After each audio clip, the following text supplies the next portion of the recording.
Di hari terakhir masa pendaftaran peserta pemilihan Kepala Daerah Kota Lubuk Linggau, pasangan bakal calon wali kota dan wakil wali kota Rustam Effendi dan Rizky Aprilian resmi mendaftarkan diri sebagai salah satu peserta pilkada yang akan digelar 27 Juni mendatang.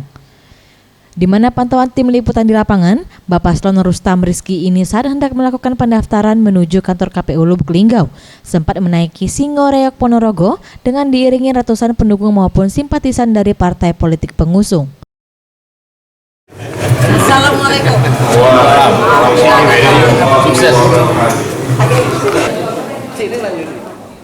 Kedatangan pasangan calon wali kota dan wakil wali kota yang diusung partai PDIP dan P3 ini disambut langsung Komisioner KPU Lubuk Linggau.